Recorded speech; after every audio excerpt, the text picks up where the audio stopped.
Hello friends. So I am today going to be talking about this series, A Court of Thorns and Roses by Miss Sarah J. Maas. Before I get into anything, I just want to make it very clear that I am in no way hating on the author. I am no way hating on the series. I actually love the series very much. There were some things that I didn't really love, but I'm going to break it down in this video.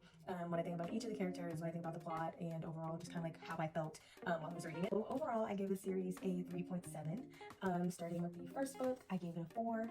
I really liked how the story developed. I am a little bit more into faster paced books, so I think that was the reason that I gave this book a 4, was because I kind of felt like it took forever to get to the point. But I did really love this book. I do want to say that I loved me some Tamlin in this first book, and Miss Sarah J. Maas has a way of doing that to all of us, right? She leads us on, she makes us love Tamlin, and then she rips your heart out. Court of Mr. Fury, I ended up giving this book a 4 as well. I do want to say that this actually might be the best series this might be the best book in the series. I do feel like in terms of like Feyre's character development, that one did a really good job of like pushing the story along. It also kept me intrigued. I wasn't really bored reading that one. A Court of Wings and Ruin, I gave this one a 4.5 simply because the tea was just too hot. Like Tamlin pulling up and being like, did she still make that little noise before? Y'all know what I'm talking about. Listen, that part alone made this a 4.5, okay? A Court of Frost and Starlight, I gave a 3-star. I didn't really love this book. I think it kind of was just like a transitionary book. And I saw a review on Goodreads that was like a court of shopping. That's literally what this book is. Like there was no really story to it. They just talked about shopping the whole time. It really does give like that Christmas vibe. Court of Silver Flames, I gave this one a 3. This was my least favorite in the series just because I did not love the dual POVs. I also didn't like that it was written in third person. If we're gonna do a dual POV, I would rather it be in first person. But also, I'm not a huge fan of Neshta, which I will get to that in a second when I start talking about the characters. I didn't really love that this book was about her because I didn't like her.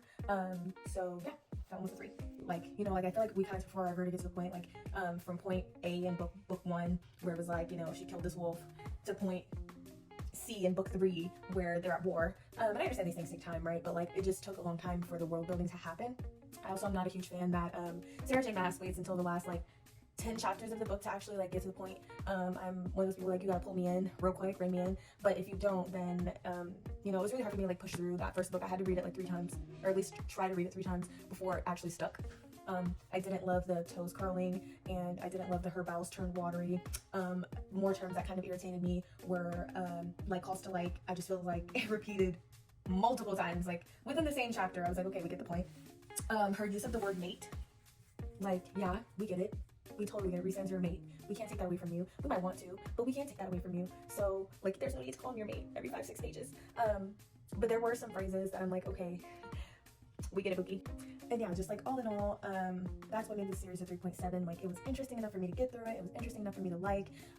You know, the character development was giving for some characters, which I will get to in a second. But I do also feel like, you know, I'm not a huge fan of Sarah J. Maas's writing. Her world building kind of took forever, and those were kind of like the downsides of reading ACOTAR for me.